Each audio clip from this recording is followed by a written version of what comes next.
The sitting is now resumed.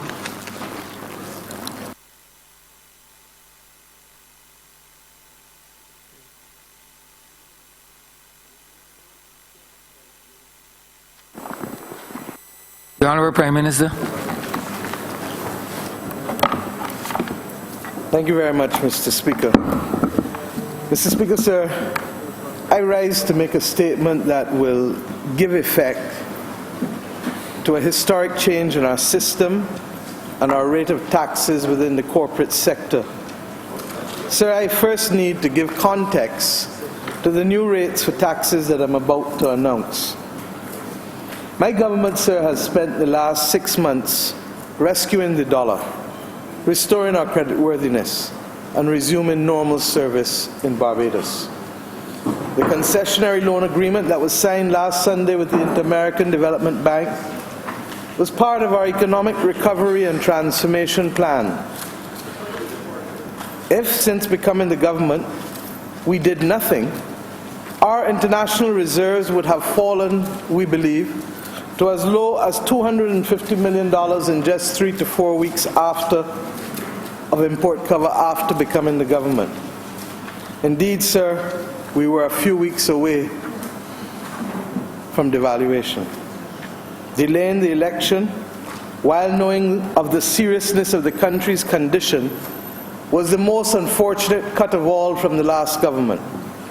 For it was a deliberate attempt to shift the consequences of their torrid 10 years onto Barbadians and onto the new government.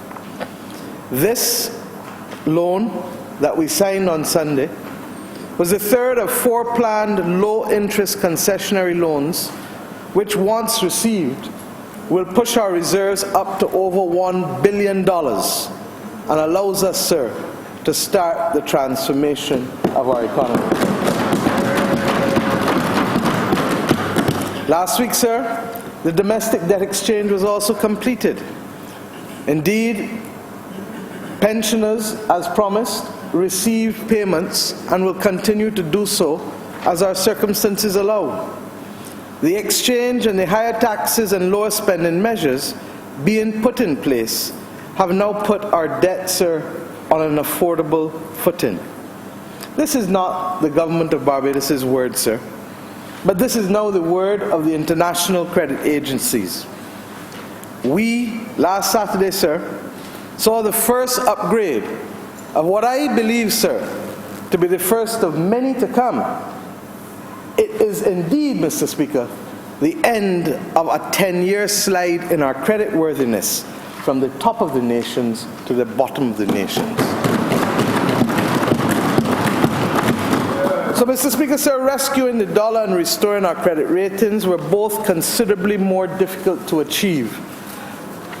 Regrettably, by the last government's decision to commit this country to a position with the Organization for Economic Cooperation and Development that we would completely overhaul our corporate tax system by December 31st of this year. My concern, Mr. Speaker, is not simply that the last administration did this, but that they did this in the dead of night, without debate, without discourse, and even worse, sir, without any plan as to how the government of Barbados would achieve the commitments which they were given. Indeed, sir, the Honourable Member for St. Michael North, the Minister of International Business, has already indicated to the country that the former government gave commitments through the then Minister of International Business in September 2017 last year, and then again in November 2017 last year, to the OECD that Barbados would dismantle a regime that was more than 4 decades old. This, sir, has left us just a few months to change over a tax system that has been developed, as I said, over the last 40 years, mid-air, while we are at the same time, sir, moving to restructure this economy. I believe, sir, that this was another act on their part that threatened to weaken our economy. But, sir, as with everything else, we shall turn this into an opportunity.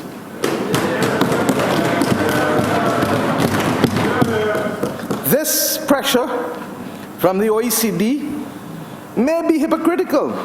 It may even be bullying, sir. It may even be an affront to natural justice, as countries have been setting rules for others that they do not set for themselves, and that they do not adhere to themselves. But Mr. Speaker, sir, this government is not one for hiding from difficult decisions, nor for avoiding difficult decisions.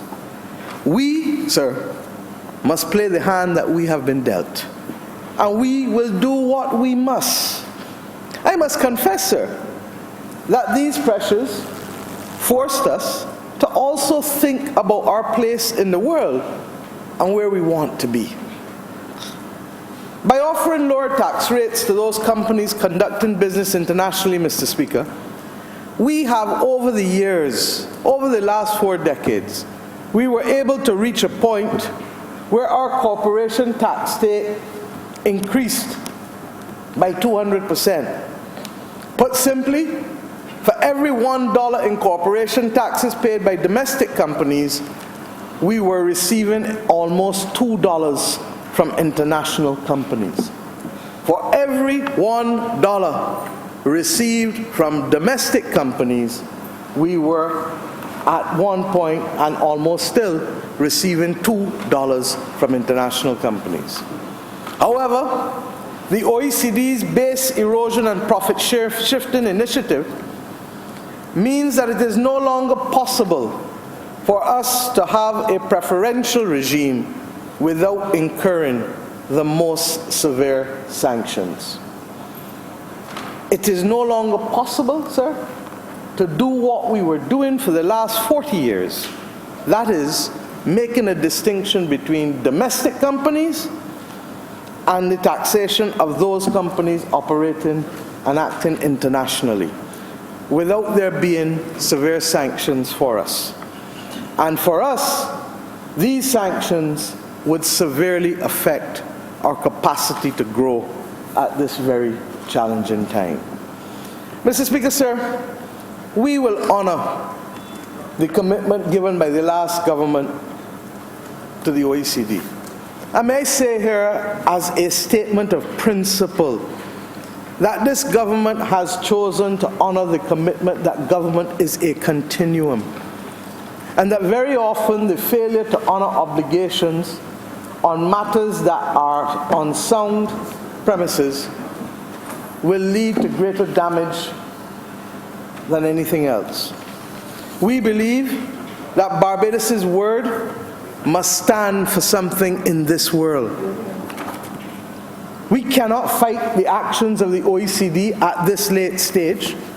In the timeline available to us, within the 6 months that were left, and indeed, it was only less than 1 month ago that we discovered that the last government ratified this decision of the Minister of International Business in its last week of office. Accordingly, going forward, sir, all companies in Barbados, therefore, must become regular Barbados companies, as the Minister of International Business has already advised this country in the last week. Consequently, before December 31st, 2018, the Minister will bring legislation to abolish the International Business Companies Act, the Societies with Restricted Liabilities Act. His ministry will not issue any new IBC or ISRL licenses. We will also repeal the Exempt Insurance Act, and all insurance entities will now fall under an amended Insurance Act that will provide for 3 classes of licenses, including one, sir, for captives, which will continue to pay a license fee and be zero tax. By the 1st of January 2019, Mr. Speaker, all IBCs and ISRLs will automatically, by operation of law, become regular Barbados companies and societies and be able to conduct business locally, regionally, and internationally. Those companies, sir, however, with 100% foreign currency earning will receive a foreign currency permit, giving them the same exchange control exemptions that they had benefited from before. Those IBCs and ISRLs that qualify for grandfathering are entitled to be so grandfathered. Barbados will be one of the first countries to converge its local and international taxes against this background. The real question is whether we do so by converging our tax rates up to the local level, sir, and risk losing our international business sector and its tax revenues, or whether we converge our tax rates down to the international level and lose domestic tax revenues. To put it another way, sir, do we as Barbadians contemplate that we can quadruple our domestic business sector in the next 10 years? Or do we believe that we have a better chance of quadrupling our international business platform, which will include domestic and international? I think the answer is self-evident. Do we think, sir, our future lies in turning inwards and trying to ignore the rest of the world? Or by becoming globally competitive, subject to external shifts and embracing the world? I admit, sir, that neither is a comfortable place. But to make that decision, we are mindful that if we are to be a prosperous country, as I said, in the future, it is because we have in fact quadrupled that tax stake in the question that I just asked you. Our judgment, sir, is that we can do it. But it can only be done by us becoming globally competitive, Mr. Speaker. Indeed, there is no path to prosperity that does not lie in our being globally competitive.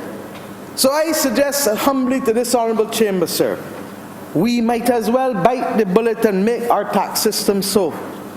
We choose today to stop running from these constant attacks on our preferential regime. We decide, sir, to take and make a stand as a country that embraces the world, that succeeds by offering global excellence with Barbadian values. And I know, sir, as do members of this government, that we are up to the task and we can do it. We will be inspired in our efforts by the example of those who have attained global excellence across different fields. The Right Excellency Garfield Sobers, Rihanna, George Lamming, Kamau Brathwaite, and there are so many others that we can speak of today. Indeed, I think today is DJ Puffy's birthday, and he too is in Asia, achieving global excellence in his own field. Mr. Speaker, sir, we therefore opt for converging our tax rates down to those that are internationally competitive. In developing the schedule of rates, we have consulted closely with all of our tax experts and international and domestic companies as far as possible. In February of this year, the Barbados International Business Association, BIBA, frustrated with the absence of a government plan, on its own initiative, formed a task force to meet this serious condition. That task force was chaired then by our now Special Advisor to the Government of Barbados, Mr. Ben Arundel. On July 31st of this year, that task force, as I indicated it would in the budget that I did in June, that task force provided the government with a detailed and comprehensive report containing myriad recommendations. Since then, Mr. Speaker, the Ministry of International Business has been working tirelessly and closely with the task force and many other government agencies, ministers and individuals, and engaging the OECD's Forum on Harmful Tax Practices Secretariat. Indeed, sir, our Director of International Business has been at the front line of that engagement, and I would like to pay signal honor to him, Mr. Kevin Hunt. I am conscious, sir, that our international business sector has been anxiously waiting to hear exactly what Barbados is doing. And I want to publicly thank that sector, sir, for their patience and for their commitment to remain with us as they play the vital part in contributing to the growth of our nation. If I may come now, sir, to the specifics. With respect to the international entities excluding the insurance sector, I say as follows. All entities excluding IP, intellectual property entities, licensed before the 17th of October 2017 will be grandfathered, and in this way, all of the benefits enjoyed by these entities will remain. The tax rate applicable to these entities for taxable income in excess of 30 million Barbados dollars will, however, now be 1% in line with the minimum rate that I will shortly announce on convergence. For fiscal years commencing the 1st of January 2019, the tax credit for foreign currency under Section 12H of the Income Tax Act for qualifying overseas construction products and professional services will be abolished. This, Mr. Speaker, sir, will be the situation with respect to all corporate entities in Barbados, except those referred to above that are grandfathered. These corporate entities that have not been grandfathered will be taxed on a sliding scale as follows. Up to $1 million, 5.5%. Up to $1 million of taxable income, sir, 5.5%. Between $1 million and $20 million of taxable income, 3%. Between $20 million and $30 million of taxable income, 2.5%. And over $30 million of taxable income, Mr. Speaker, sir, 1%. These rates apply to all Barbados companies, other than those that have been grandfathered, to which I referred. The insurance sector, sir, is as follows. All corporate entities carrying on business in the international insurance sector will be grandfathered under the same rules. The Insurance Act of Barbados will be amended to provide for 3 classes of licenses. Class 1 will include insurance companies insuring related party risk, which will pay a license fee and will be taxed at 0%.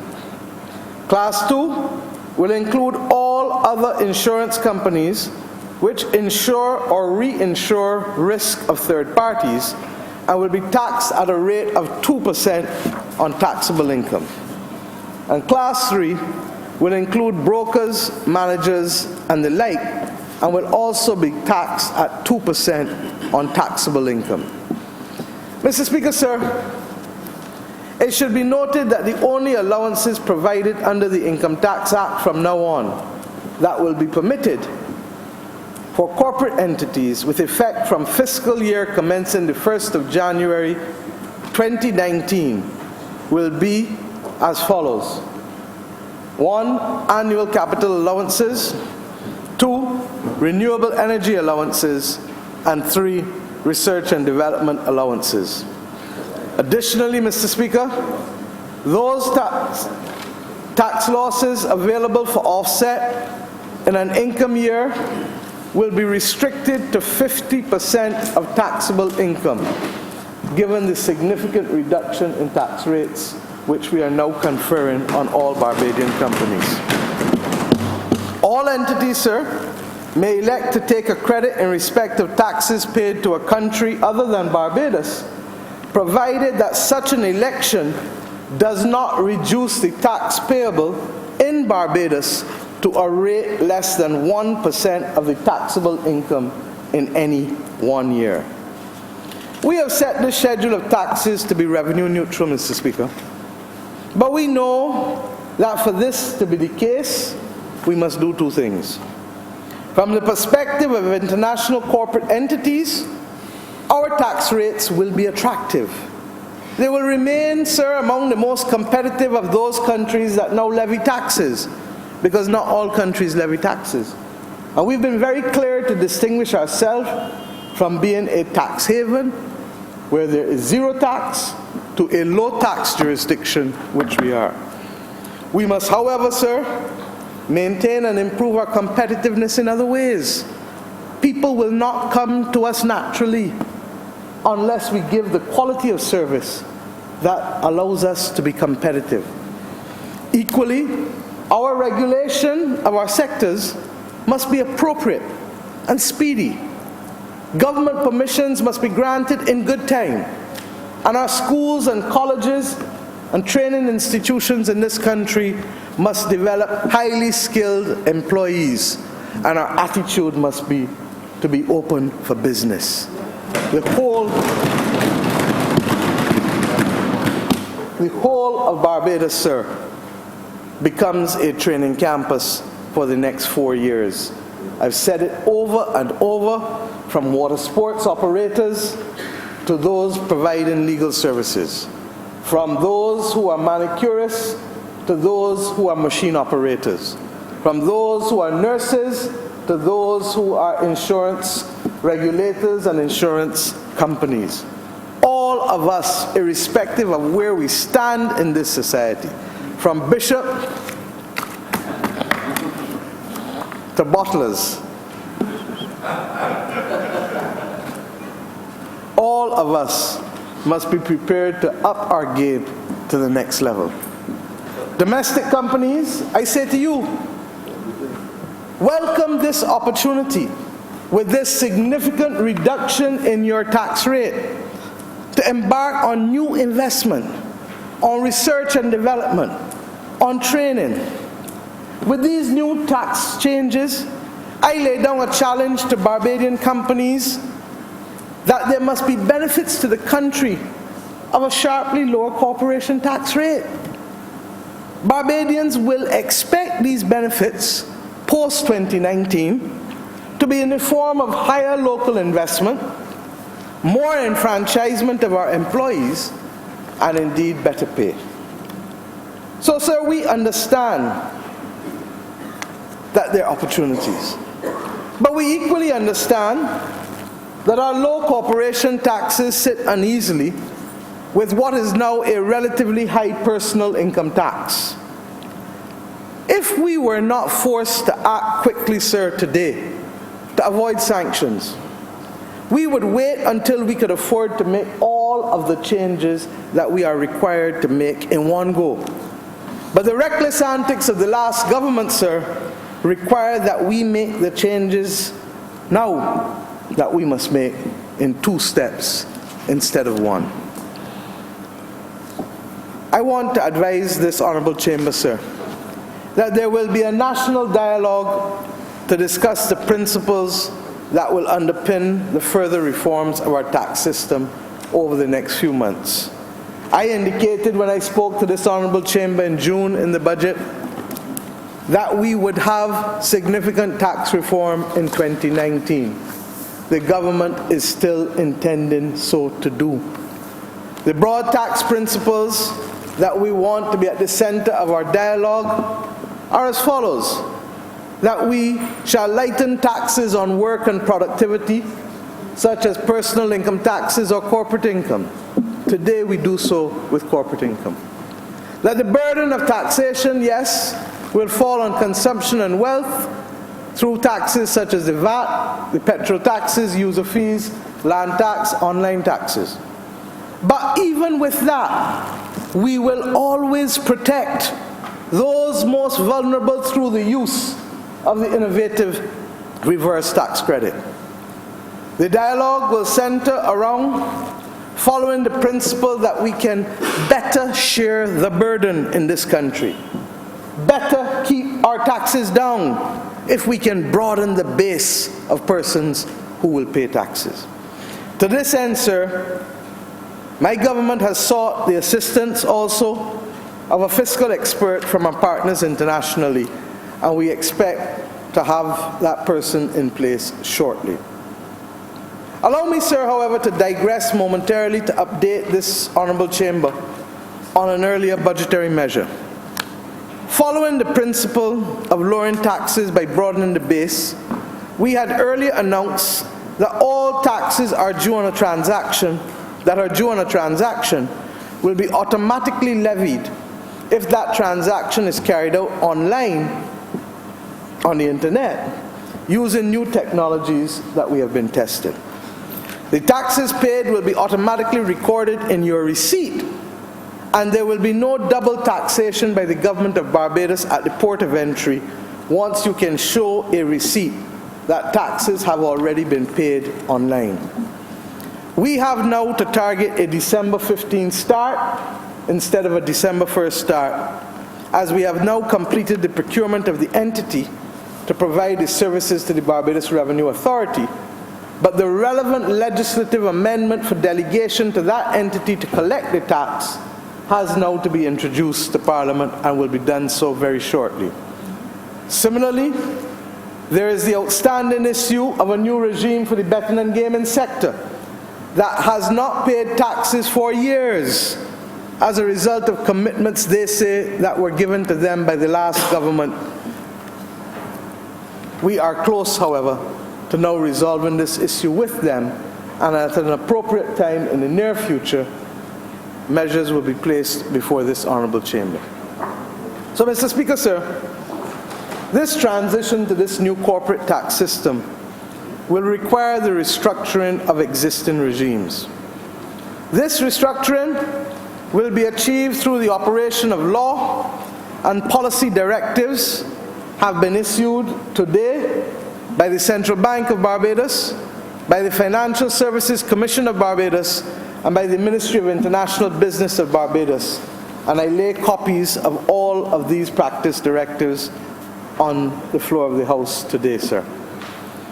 I would like, Mr. Speaker, to thank members of the private sector, in particular the accountants and the other service providers, the chairman of the task force and all of the members of the task force who organized themselves at a time when the nation was truly in need of them to offer their services to be able to fill the gap that was clearly left by the last government.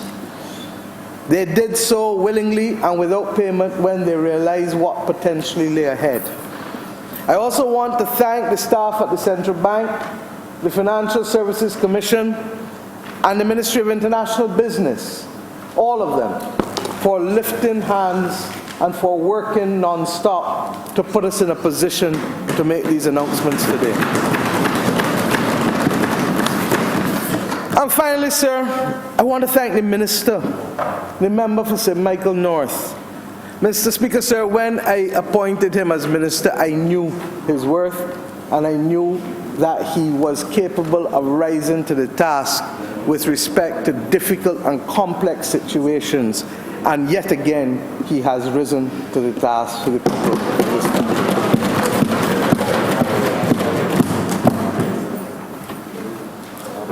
But I want, sir, on behalf to them to say that it is not just my thanks that are being proffered here today.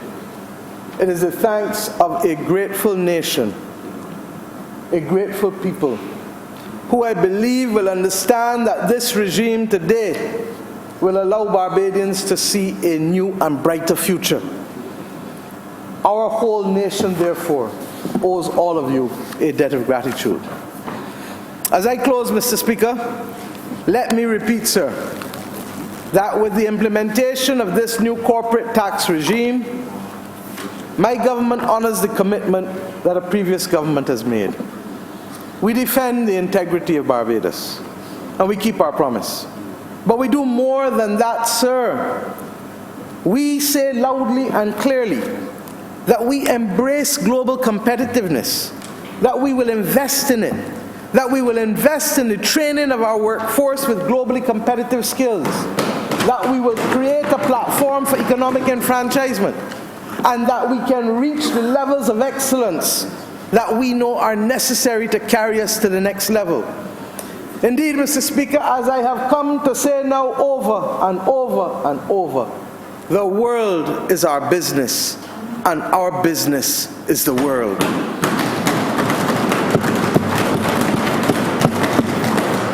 With the help of the Barbadian people, sir, and all people who call Barbados home, I know we shall succeed. Global excellence with Barbadian values. That, sir, must be the Barbadian way. God bless us and God bless this nation. I'm obliged.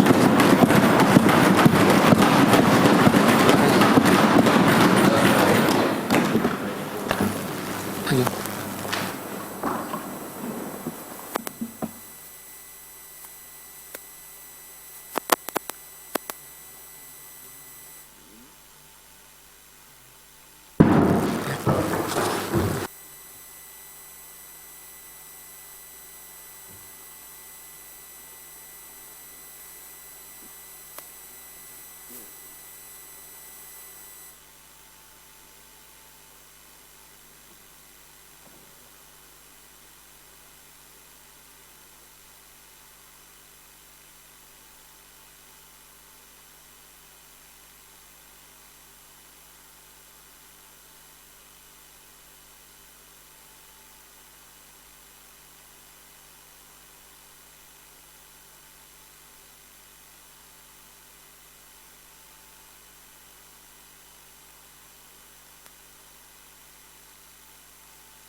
Suspend or we'll continue? Work.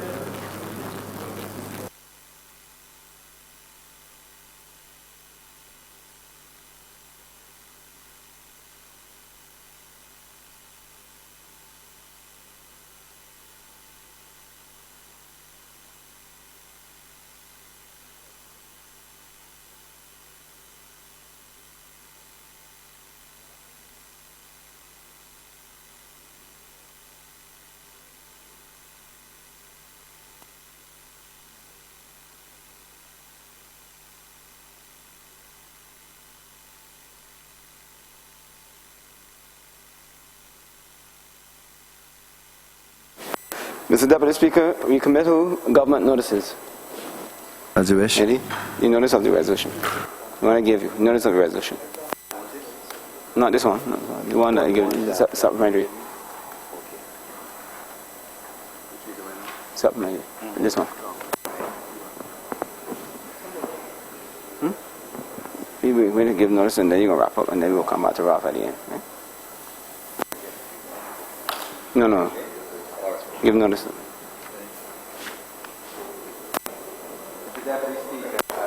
Give notice of the resolution that the sum of $1,766,800 be granted from the Consolidated Fund and be placed at the disposal of the Government of Barbados to supplement the estimates of 2018-2019 as shown in the supplementary estimates, number 5 of 2018-2019, which form the schedule to this resolution.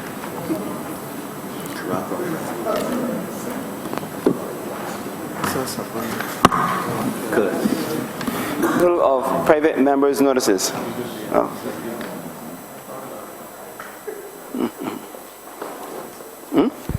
Yeah, he basically. Yeah. You're not debating. I need the notice. Yeah. Mr. Deputy Speaker, I beg to give notice of the following private member's resolution as follows. Whereas the Public Accounts Committee, a duly constituted committee of this Honourable Chamber, charged with the responsibility of examining the audited financial statements of the government, intergovernmental bodies and statutory corporations. And whereas the committee, in fulfilling that mandate over several months, executed exhaustive investigations into the accounts and operations of the National Housing Corporation in the 2013 to 2018 session of Parliament.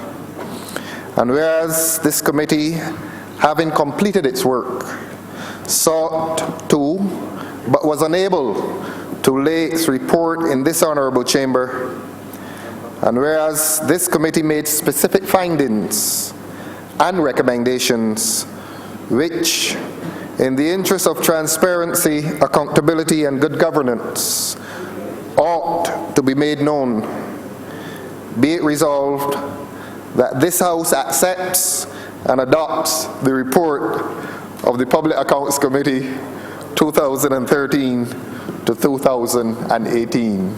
Your Honor.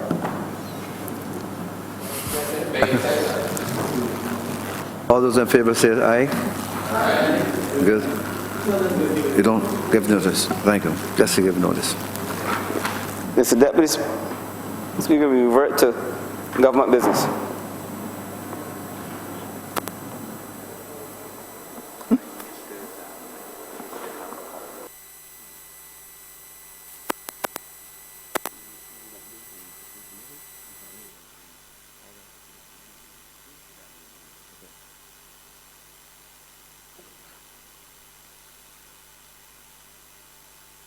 We revert to order number 3.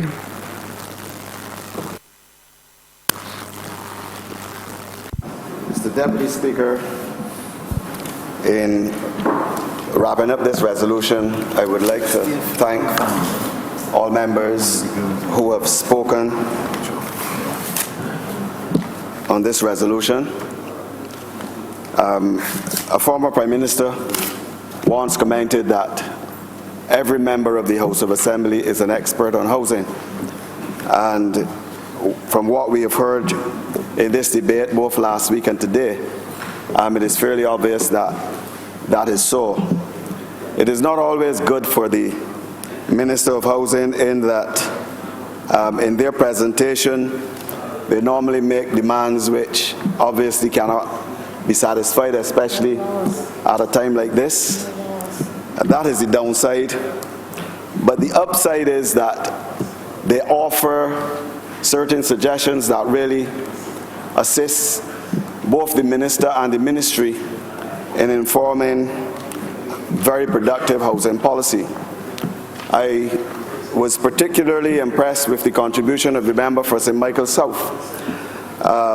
As he said, a young man growing up in the Pine, and from his presentation, I reflected on a meeting that I only held yesterday with senior members of the Ministry of Housing, at which we were looking at the qualifications for housing units and housing solutions. And what he said with respect to his progress in his own environment and the problems that he encountered when he started his employment has certainly gone a long way in informing me as to how I should make certain adjustments with respect to persons seeking housing solutions in the ministry. And I would give him the assurance that the experiences he had, especially when he started to work, working on a salary which was not sort of the type of salary that one would have expected one to earn in those developments would not be an inhibition in seeking housing solutions in another avenue within the Ministry of Housing. And it was very timely, because I was speaking to the customer services manager yesterday, and I told him that we really needed to make some adjustments to the qualifications. In some cases, I do not think that it is even necessary to try to find out the income of persons applying for housing, except where it applies to low-income housing. And even then, I had difficulty even convincing the senior management of housing that these adjustments should be made. And I am convinced, having listened to the member for St. Michael South, that we should make those adjustments. There's no reason why a person living in a housing area who has to take responsibility for 5 or 6 siblings should not be able to qualify for housing in a low-income area, simply because he is a product of his own success, and he is now earning a salary in excess of $10,000. There's no reason. And I think that, having listened to him, certainly I would be able to advise my officers within the ministry that some adjustments in this direction should be made. I was particularly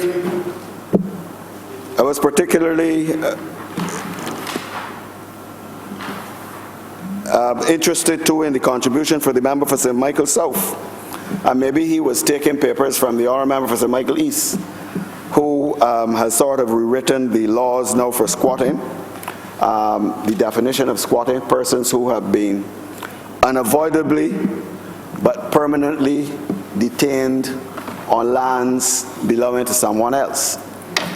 And I believe that in this 5 years, we've heard about the Bell, we've heard about Rock Hall, St. Philip. There are certain areas like Six Bends, and I believe that as a Minister of Housing, I would have failed in my responsibility if 5 years from now we have not created the legislative framework to ensure that we give some legal comfort to persons who have been living in these areas. It's about time. However we do it, I cannot say I can't put my hand on it right now, but however we do it, it is something that must be done. I believe in another dispensation. When I look back, I can't believe that I was Minister of Housing, Mr. Deputy Speaker, 24 years ago. And we were talking about that, the same thing, the same problems, and nothing has been done. And I believe that it is about time that we do something about it. We applaud the reformist nature of the Tenantries Freehold Purchase Act, but I believe it is about time that we give we make some effort to have the legislative amendments to deal with the problems encountered by persons in areas like Six Bends, even if we come with separate legislation to deal with those particular areas. And as I've said in another place with respect, I probably might have mentioned it in the earlier part of this debate, that whatever might have been the intentions of the persons who were responsible for promoting this legislation, I believe that, taking Six Bends as an example, the land near the foreshore should be given some attention in any amendments to this legislation. And there's no reason to, Mr. Speaker, where persons who have been living on land for tenants who've been living on land for a very long time should not be able to have the benefits of purchasing those lands at concessionary rates in the same manner as the Tenantries Freehold Purchase Act. There are a number of, I can't help but repeating it over and over again, anomalies with respect to the Tenantries Freehold Purchase Act. Landlords, not necessarily landlords, but landowners who have purchased from the plantation owners have taken advantage of the loopholes in the legislation, and I think that it is about time that we addressed these issues. I would like to give the member for St. Lucie the assurance that we would be able to deal with the problems of the tenantries, the tenants, and the housing needs of the people in St. Lucie. He was the first member of Parliament to literally arrest me and to invite me to his constituency to look at the housing needs in that constituency.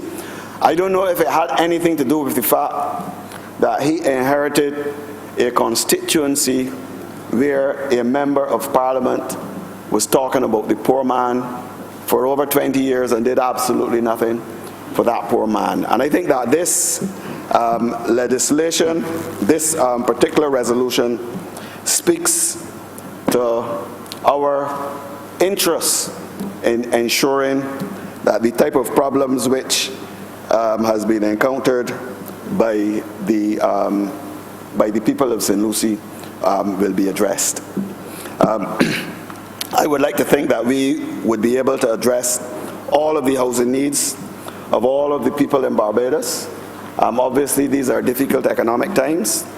I would hope that our Sites and Services program would be able to reach the level where, to a large part, the member for St. Michael West, the member for St. Thomas, those persons who have spoken in this debate would be able to have their problems satisfied.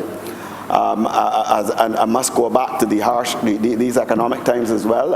It is extremely difficult for us at this particular point in time to pay for the type of structures that are required, and the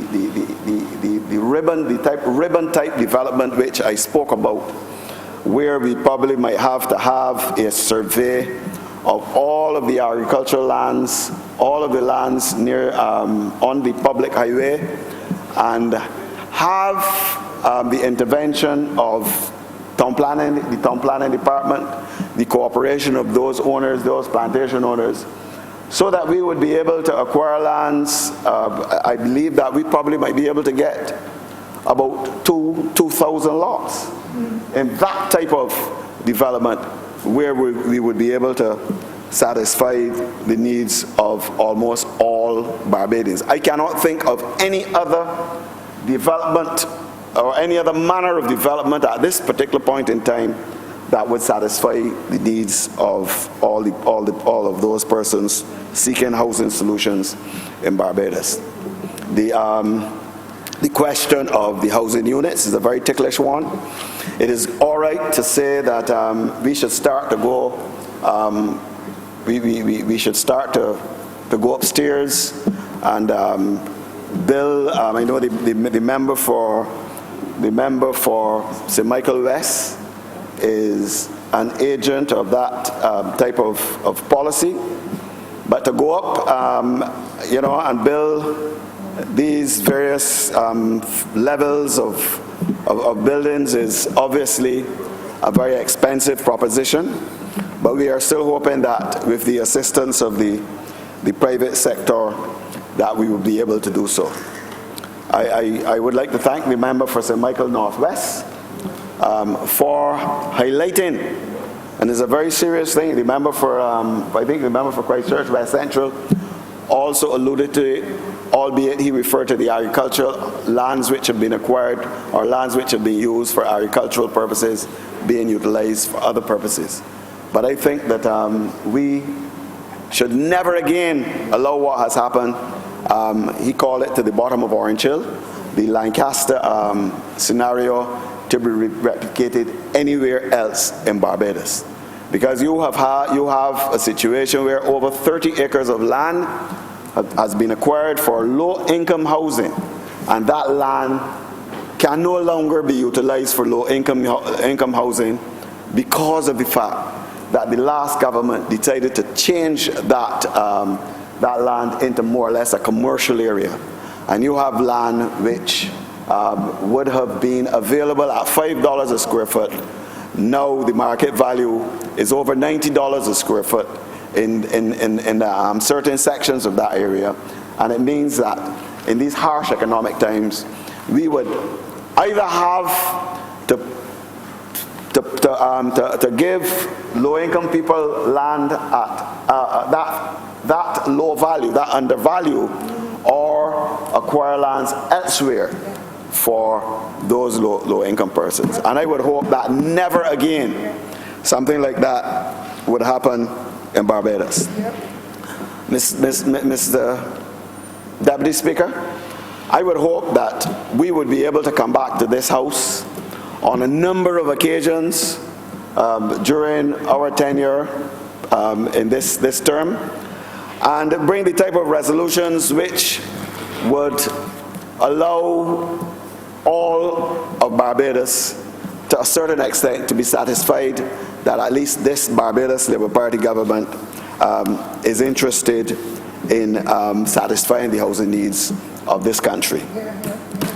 We were criticized, the former Democratic Labour Party government criticized us for setting up a land bank, and they did not even take the opportunity, apart from the fact of utilizing the lands that we had acquired for other purposes, of actually using those lands to the benefit of the people, the poor people of Barbados.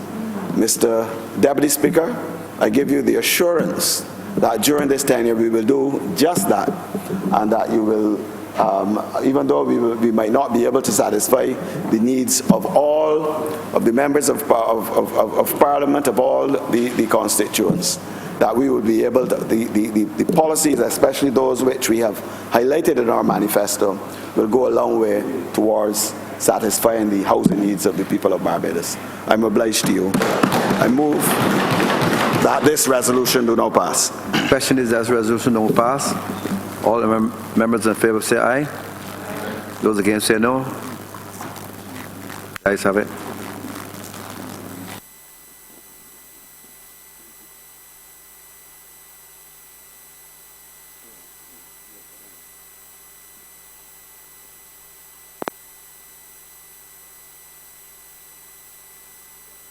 Number 5, in the name of the Honourable Leader of the House, to move that the House resolve itself in the Committee of Supply to consider the grant of sums of money for the service of this island. No, that's the other one. 5.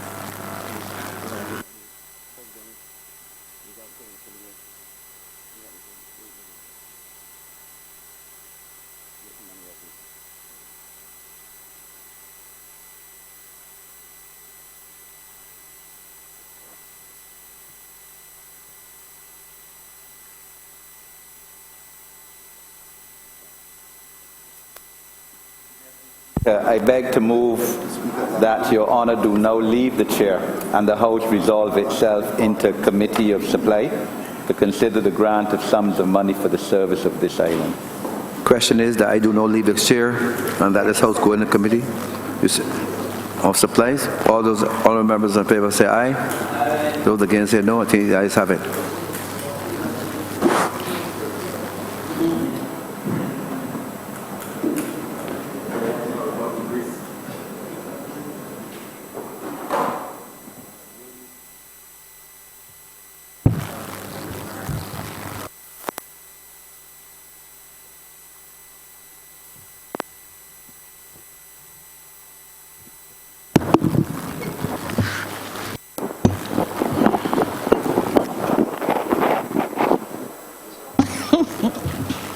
Maybe I'll put it in front. This house is now in Committee of Supply. Okay, in the name of the Honourable Minister of Maritime Affairs and the Blue Economy, to move the passing of a resolution to grant the sum of $1,766,800 from the Consolidated Fund and to place it at the disposal of the government to supplement the estimates 2018 to 2019 as shown in the supplementary estimates number 5, 2018 to 2019, which form the schedule to the resolution. Head 46, Ministry of Maritime Affairs and the Blue Economy, in the amount of $1,766,800. Only one head. Honourable Member for St. Michael South. Thank you very much, Madam Chair. Madam Chair, before I begin, I feel I must say thanks to the Honourable Member for St. Andrews for his very kind words and the way he approached the wrap-up just now in relation to another matter, acknowledging that he indeed listened to all the contributions that were made by everyone in this chamber, and in so doing encourages a young member to continue to try to make contributions in this place. And I will not detain this House very long, Madam Chair, but as the Minister responsible for Maritime Affairs and the Blue Economy, I have a new ministry. And the reason that I am here with this supplementary, Madam Chair, requesting a sum of $1,766,800 is to supplement the ministry's expenditure for the period October 1st, 2018 to the end of March 31st, 2019. And so this amount will cover personal emoluments, goods and services, subscription and capital, and the usual things that are associated with trying to run a ministry. But because we are a new ministry, we did not have these things at our disposal.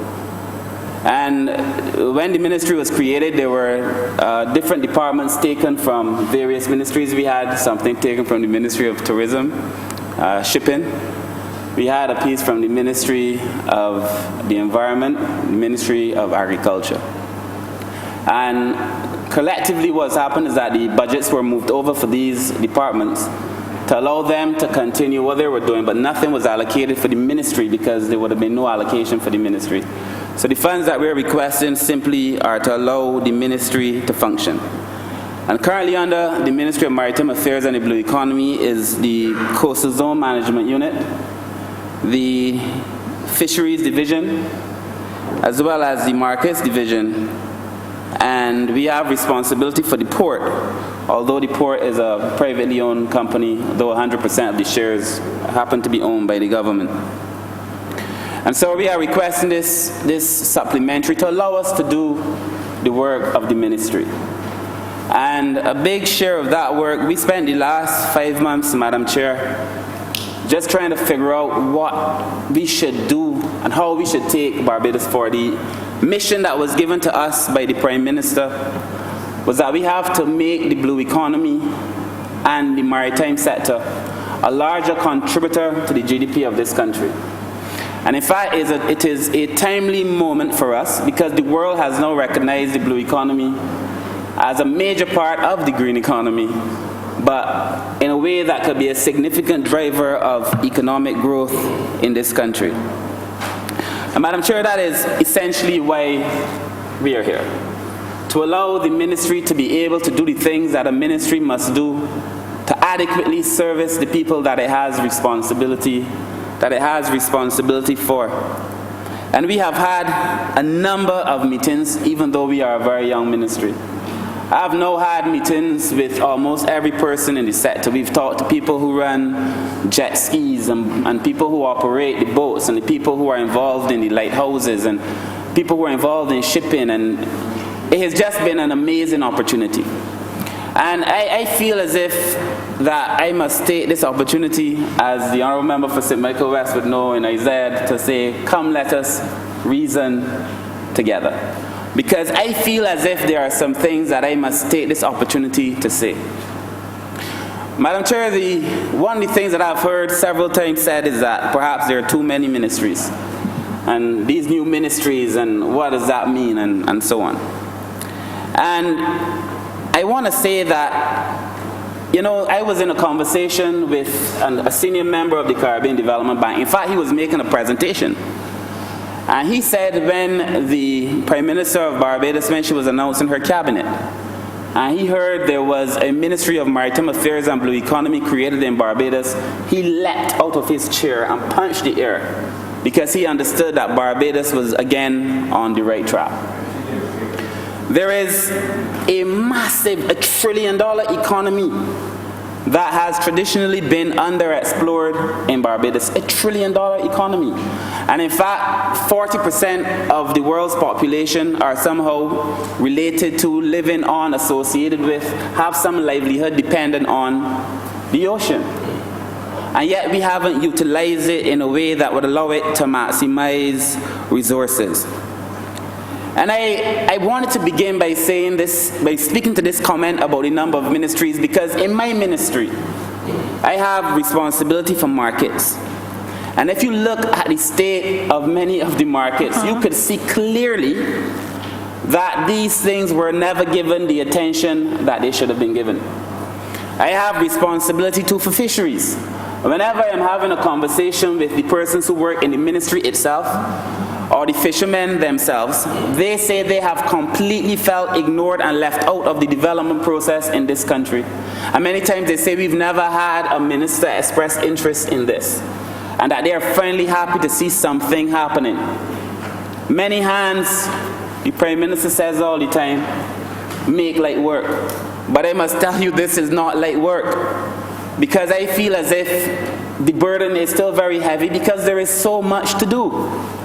And I believe when we think about what we are all doing, all these ministers working so hard, even though we have had to have different ministries, and it makes a lot of sense to take Barbados through this very challenging time. In fact, the last 10 years, the last decade, requires that you have more people, because we must talk about it and do it at the same time to transform this country.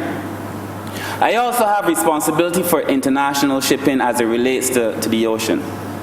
And the International Maritime Organization did an audit of Barbados very recently. We came in May, and the audit was done in June, so it was not my doing, and I intend to change the results.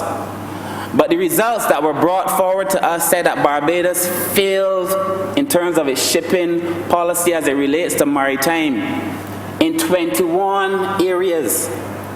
21 areas. And this would never have been part of the conversation, because as a part of tourism, it wasn't being discussed.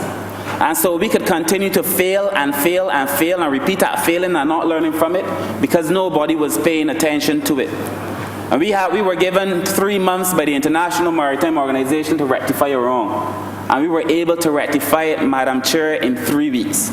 To put in place an action plan to move the international shipping sector in a way that would allow Barbados to experience some returns. And I visited the constituency of St. Philip, the great constituency, because I understand St. Philip is still one. But I went with the honourable members to look at the constituency. We visited not only St. Philip, but we had the opportunity to talk about other things. And the state of the market there is also a question that we have to look at. We have to put energy toward a lot of things that were not traditionally getting energy. I will give you one more example.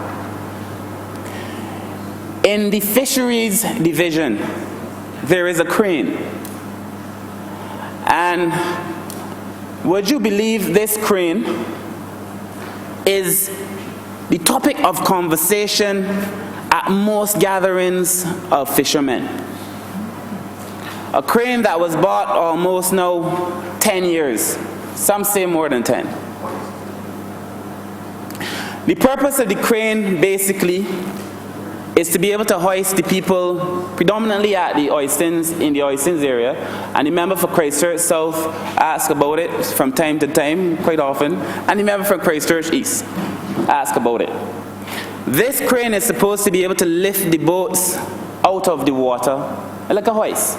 and take them out of the water for whatever purpose, for repairs and so on and so forth.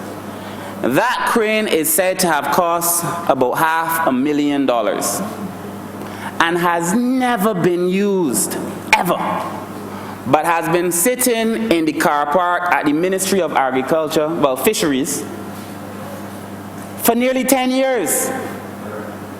And it is rusting to pieces. Can you imagine that for almost a decade, a crane that cost that kind of money, just sitting rusting to pieces? I asked the members in the ministry, in the Department of Agriculture, Division of Agriculture, in Fisheries, sorry, why you ain't use the crane? But we were never given enough support to build out. I mean, if this weren't so tragic, it would be comic. They were never given enough support to build out the platform to allow the crane to be used. But they spent $500,000 plus on a crane, but didn't build out the platform for the crane to be used. So for 10 years, it just sat there rusting out. It has to stop. And that kind of decay in Barbados is evident almost everywhere. And I speak to the people in all the members in the oisins, those in the market and those who work the sea. And the one thing they say, like the member for Christchurch South and the member for Christchurch East, Honourable Minister, please allow that crane to be functional. And I am taking, and I'm hoping to get the support for it, but I am taking, in my estimates, a request for us to get the funds to fix the crane.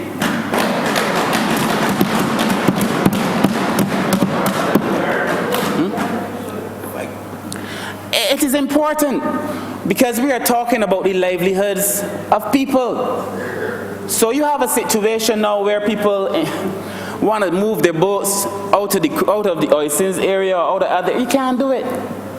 The situation at Concept Bay is such that the only place now where you can haul out boats is also in need of repair.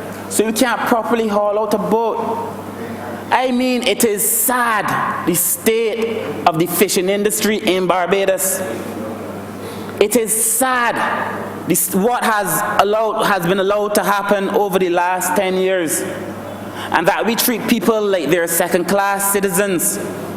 I am told that I visited in the first month the markets more than the former minister and the other government in 10 years. You understand? This kind of disrespect for people.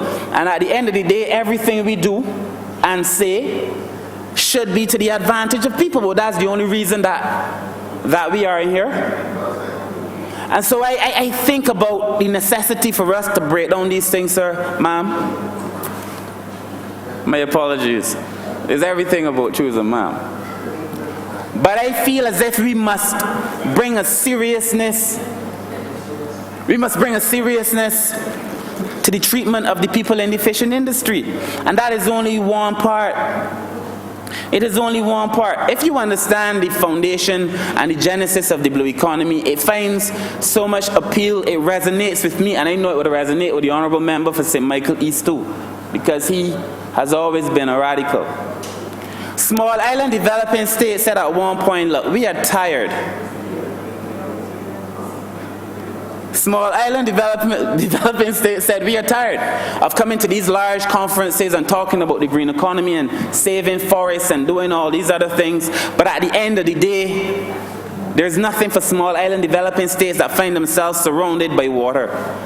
And it was through their own struggle that this concept of the blue economy came to the fore. Through their own efforts, through small island developing states arguing for themselves, this blue economy idea was born in struggle. It is very similar to the history of the Barbadian story, the reality that most of us come from. Born in struggle. And even though some may suggest that we have not been as radical as we have been, I know that we have and that we must. Because at the end of the day, the Barbadian story best told is a story of men fighting against the system and pushing for their own things. And that has shaped us. And all of a sudden we are saying we want a society, I know we have to bring some order, but there's some things, and I am so thankful for the approach for the Minister of Culture to allow Barbadians to be able to express themselves in all kinds of ways, because that is what's going to change Barbados. And so before I sit, because I know the hour is late, I want to say very quickly a few things. First of all, I have in my ministry a PS who's been in the public service for a long time. I have senior members who've been in the public service for a long time. They tell me they have never seen at any point in time, but I have been in the public service for a long time too, as a member of the government, as a public servant. But they tell me they have never seen this level of correspondence at any time between a ministry and these international agencies. Everybody wants to talk about the blue economy.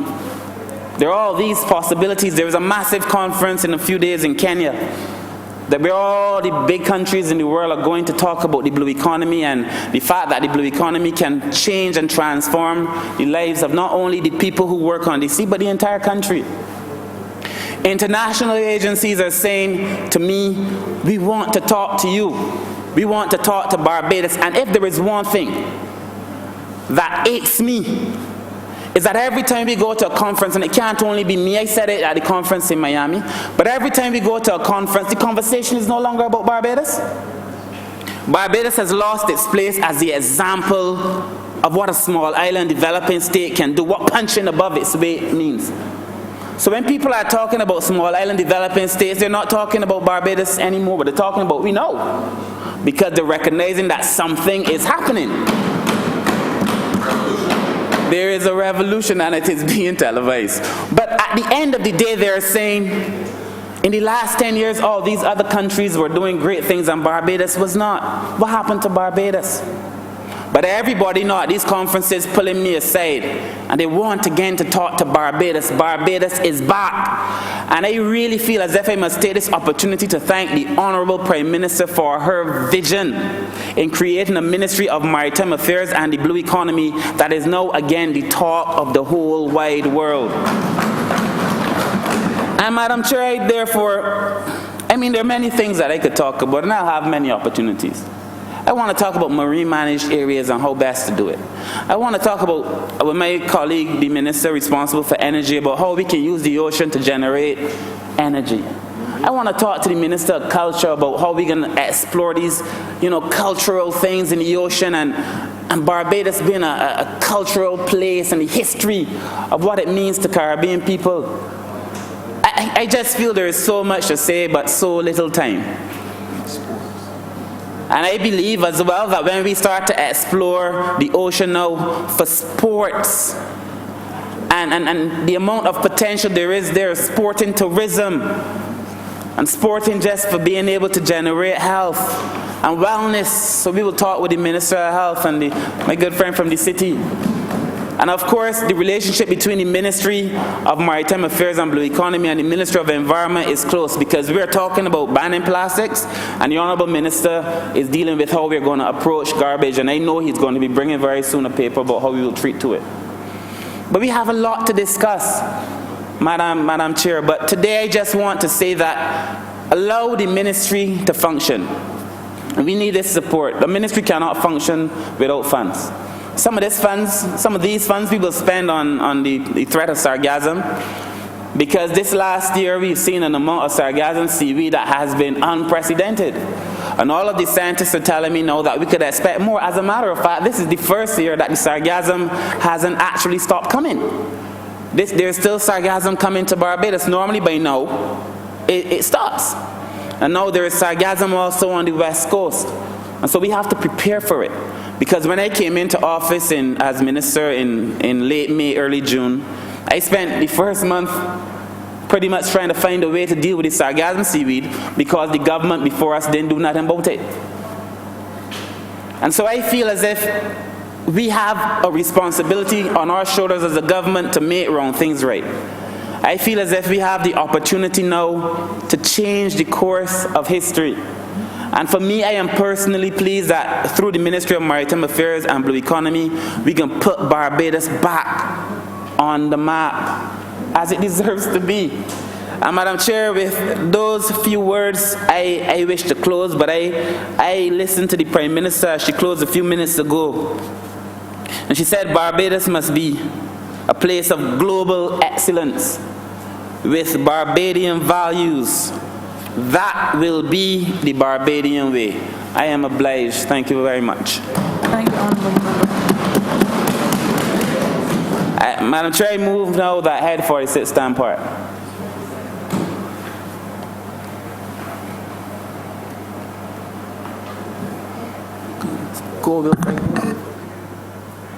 Honourable Member for Christchurch East. Madam Chair, I just raised to support my colleague for a number of reasons. I, like him, share the excitement that the ocean brings and that the seas around Barbados bring to us. I share with him the excitement for the development of perhaps the newest, most innovative ministry in Barbados, and something that's going to capture the imagination of the world. The sea around Barbados is one of our greatest natural resources, and we need to exploit it. We need to exploit it in every way possible. And when I say exploit, I don't mean exploit in a negative sense. I mean we need to make full use of everything it has to offer, whether it be in terms of sustainable fishing, whether it be in terms of natural resources within the ocean, whether it be in terms of finding use for sargassum or redeveloping our beaches. We need to actually see the ocean as a part of Barbados, because Barbados is 166 square miles. But the actual area of Barbados extends its territorial waters, and Barbados is perhaps 1/20th the size of its territorial waters. So the bulk of Barbados is offshore. And for years, we have ignored that and the potential. I also, Madam Chair, want to soundly congratulate my colleague. I had the privilege of attending a session where he spoke in Miami. And there were a number of known presenters there, there were a number of international people. But the star of that session was our own Minister of Maritime Affairs and the Blue Economy. And we can congratulate him for that. We hear him in here, and we heard him in his presentation just now. But it was something else to hear him speak and the ears of the world tune in to hear what Barbados had to say. It was thrilling to hear him open his mouth and people understand that Barbados is not doing the same old, but we are recognizing our part to play in sustainable development, in climate change, and in developing and maintaining our oceans and our ocean space. It was necessary for us to have a dedicated ministry to maritime affairs and the blue economy. He has a massive task ahead of him, but I believe he is more than capable to carry out that task. I am glad that the Honourable Member spoke in relation to the hoist and the need for hoistings, because as soon as I heard he was coming with a supplemental, I said, ah yes. There's a bar that I go to in Silver Sands constantly. I get pickled sea cat from there. It's called London Bar. And there's a gentleman, I'm going to call his name because I'm not calling it for any bad purpose. A gentleman called Stephen Bourne. He's one of the most known fisher folk in the Silver Sands area. Every single time I go in that bar, I have to hear Stephen Bourne talk about that hoist that is in Bridgetown. And I have to hear him talk about anytime he needs to repair his boat, he has to sail his boat down to Bridgetown. It costs about $4,000 to haul it out in Bridgetown. Then they have to transport the boat from Bridgetown on the road on a truck all the way down to the boatyard in Oistins. And then it has to go back and you have to do the same thing in reverse. When an important piece of machinery that all of the fisher folk, not one, not some, every single fisher person that uses and utilizes the Oistins fish market and the South Coast needs that hoist in Oistins. So I am holding the Honourable Member to his word. I am holding him to his word. And I am going back to represent that the Minister of the Maritime,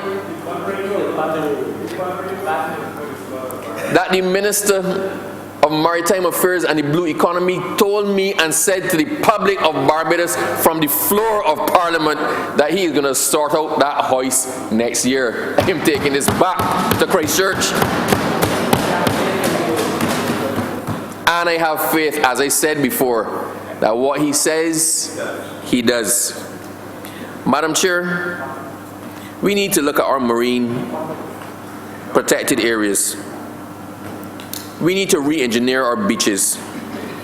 And we need to give a rebirth or encourage a rebirth of the pristine Barbados that used to appear in the photographs. I know people talk and say that tourism sells the 3 S's: sea, sand, and sun. And that used to be the case. But Madam Chair, I'm a diver. I dive, I snorkel. Our reefs need to be regenerated. If you go snorkeling, people used to love to snorkel. The only place you actually see fish near shore in Barbados is in Carlisle Bay. But Carlisle Bay was a special project. When you go off the other beaches off the west coast, the reefs out off the west coast are dead and bleached. We need to curb it, to do something immediately, to implement the drastic measures and the legislative protections that we need to implement in order to save our reefs. Because without the reefs, we don't have the fish. Without the fish, the blue economy suffers, the fishermen suffer. It all ties in together. We also need to do our part with respect to the water policy, because a lot of it as well comes from the pollution from our land finding its way into the sea. And I've made a commitment to my friend in relation to that. But his ministry is ultimately responsible for the regeneration and the rebirth of our oceans and our ocean space and our nearshore environment. Madam Chair, they've been under pressure with a lack of funds, we know. It was not possible to do everything one time, as the Honourable Prime Minister did today in her ministerial statement addressing the tax concerns in the corporate sector. We have to do things as we can. It was necessary to create the Ministry of the Maritime Affairs and the Blue Economy, but we didn't have time to put everything in place that needed to be done. As the Minister got to work, he has recognized his shortcomings. He needs the assistance, he needs the support to undertake this Herculean task that he has in front of him. So it is entirely appropriate that he does not wait till next year, because the problems related to the ocean and ocean space are not waiting until next year, they're current and need to be dealt with now. It is entirely appropriate for him to come here seeking a supplemental now, so that he can properly deal with his ministry, conduct his duties until next year, when he can get a proper vote in the estimates. So, as I said, we're on the cutting edge, Madam Chair, of history. Minister Humphrey has a brand new ministry, an innovative ministry. It never existed before. He has the chance to make it his own. I am happy for him, because unfortunately I am associated with one thought and one thought alone. And I wish that, like him, I was associated with blue water and happy children playing in the surf. And eventually I may find myself there.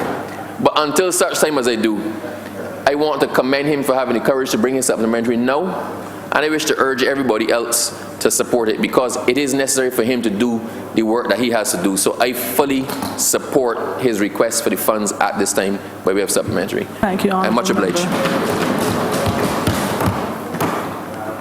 Honourable Member for Christchurch South. I'm obliged to you, Madam Chair.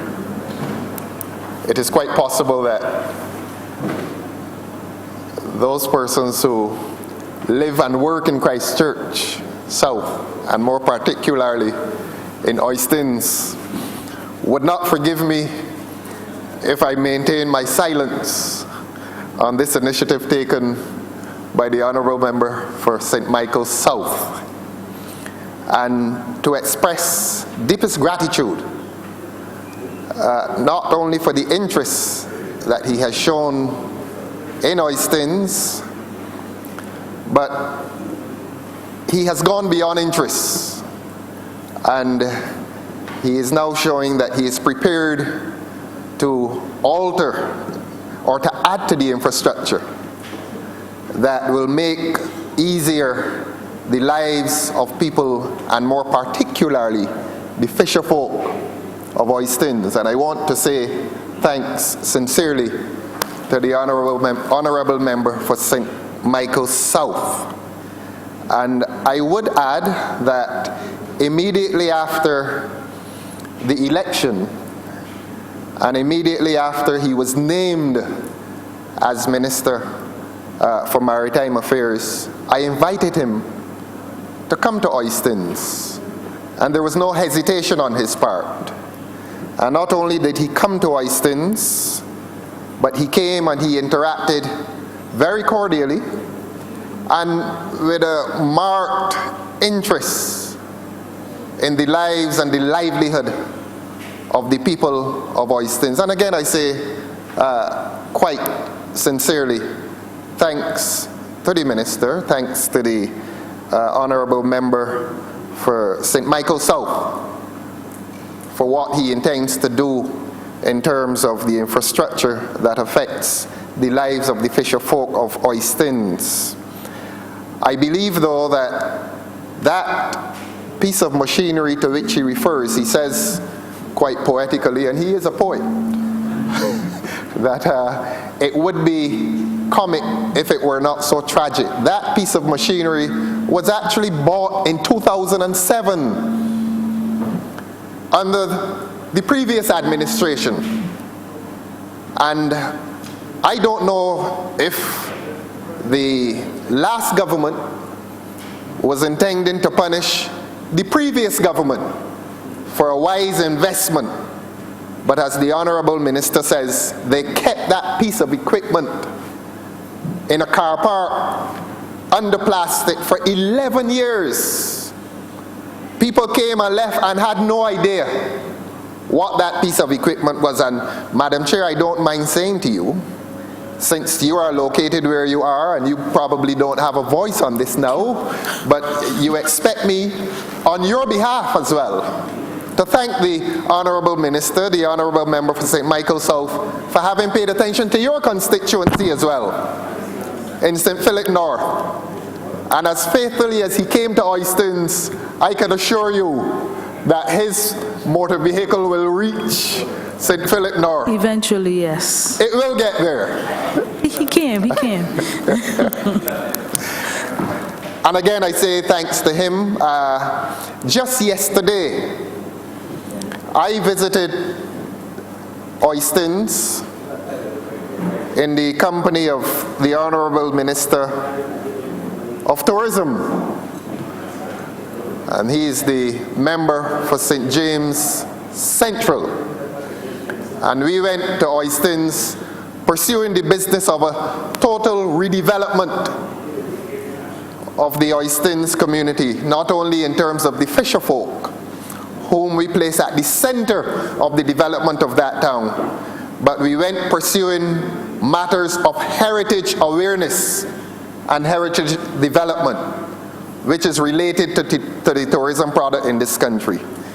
And I would confess that I felt some little embarrassment when the Honourable Member for St. James Central had to witness that when I took him to visit the fisher folk at the back, and this is to say the boat owners and the fishermen at the back, I was accosted and I was given a deadline for the delivery of what the Honourable Member for St. Michael's South now undertakes to deliver. And they say to me, and they call my name, and they say that 5.5 months had elapsed, and that I had another 2 weeks, yes, to do what this good Minister of Maritime Affairs is now undertaking to do. not only for the people of Barbados, but particularly for the people of Oistins, the fisher folk of Oistins. Let me seize this opportunity not only to thank him, but to thank the Honourable Minister of Tourism, not as young as he used to be, but no less dynamic. And it was my personal and political and professional pleasure to visit Oistins with him just yesterday, which indicates to you, Madam Chair, that this government, wherever we are located in here, is a working government.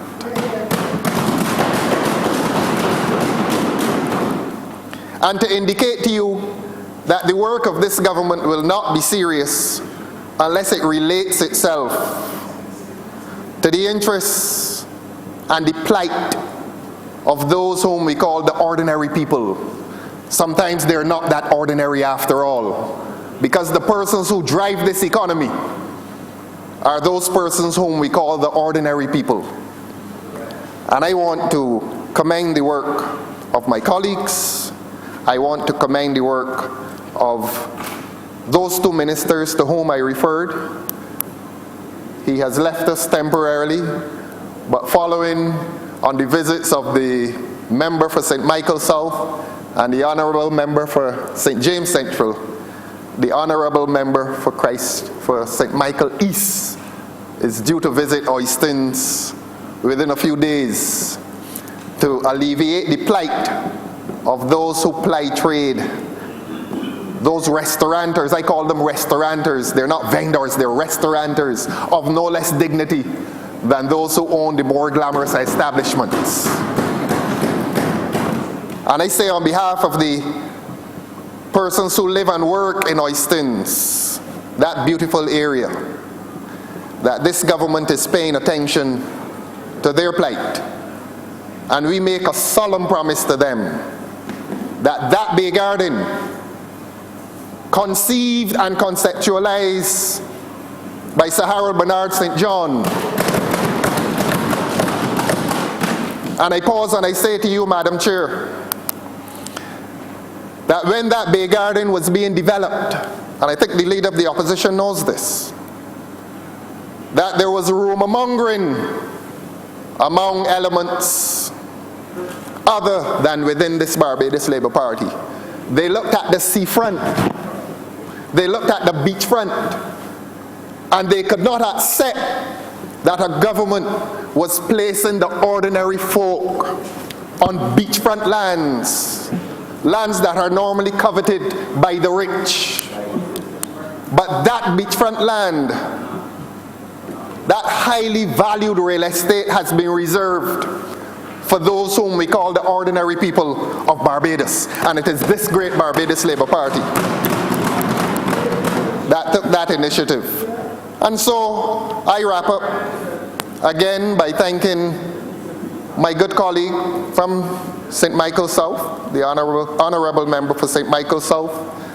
With equal sincerity, I thank the honourable member for St. James Central. And in advance, I thank the honourable member for St. Michael East for his pending visit to alleviate the condition of those persons who occupy what we call the Bay Garden. 20 years into its existence, it needs an upgrade. Several tourists come to Barbados and they go north and they go centrally into the Harrison's Cave, but lots of them come to the jewel in the crown, Oistins. And I am so proud tonight, to be the representative of a constituency whose cultural epicenter is Oistins. And so I thank my colleagues. And since your voice, Madam Chair, must be silent on this, on your behalf, I would urge those two gentlemen, St. Michael South and St. James Central, to make relevant the business of St. Philip North, which is also entitled to and deserving of some attention. That is a beautiful portion of Barbados, ranking with any other rustic portion of Barbados and therefore you have not paid me to do this, but I'm asking them to give your constituency, your coastal area, similar treatment in the days and months ahead. I am obliged to you, Madam Chair. Thank you, sir. Honourable Member for St. Michael South. Chair, I wish to thank my colleagues for their support, and I recognize that the two members from Christchurch have a very much personal and vested interest in this, and I intend to not let these colleagues and all of my other colleagues down. Madam Chair, with that, I now move that head 46 stand part. Question is that head 46 stand part. All honourable members in favour, please say aye. Aye. All honourable members against, please say nay. Somebody seconded. Oh, somebody seconded? Yeah. Madam Chair, I beg to move that you now report to His Honour the Speaker the passing of one money resolution in Committee of Supply. Question is that I now report to the Honourable Deputy Speaker the passing of one money resolution in the Committee of Supplies. All honourable members in favour, please say aye. Aye. All honourable members against, please say nay. Methinks the ayes have it.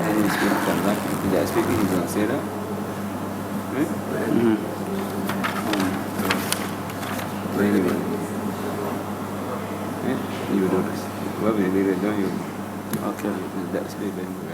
First thing.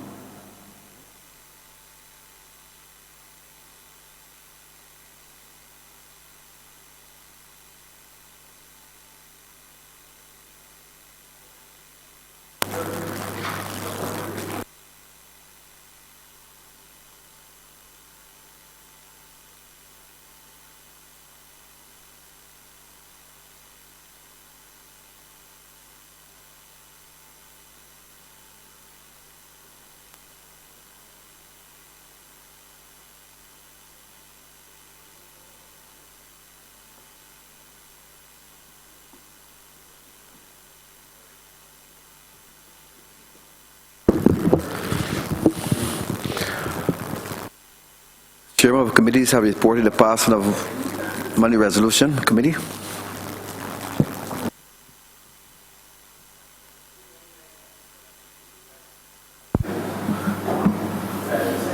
Seconded. Make second that. Question is that this resolution has been now read a second time. All members in favor say aye. Aye. Those against say no. Think the ayes have it. Mr. Deputy Speaker, I beg that this resolution be read a second time. Second that.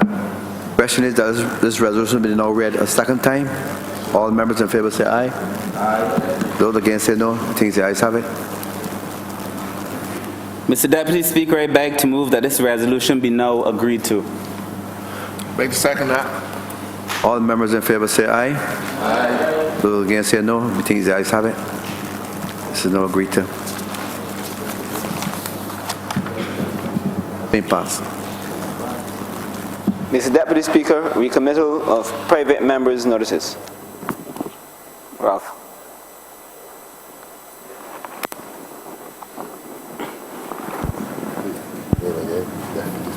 For Christchurch. So, I'm obliged to you, Mr. Deputy Speaker. I rise and beg to give notice of a private member's resolution as follows.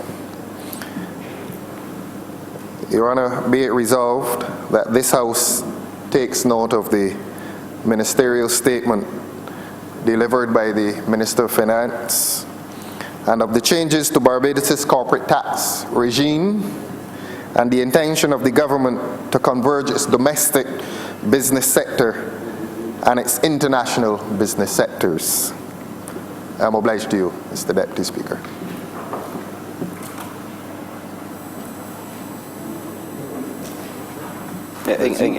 Recommittal of government business. No. Mr. Speaker, this brings us to the end of government business for today. I beg to move that this Honourable House be now adjourned until Tuesday, the 27th of November, 2018 at 10 o'clock in the morning. Second.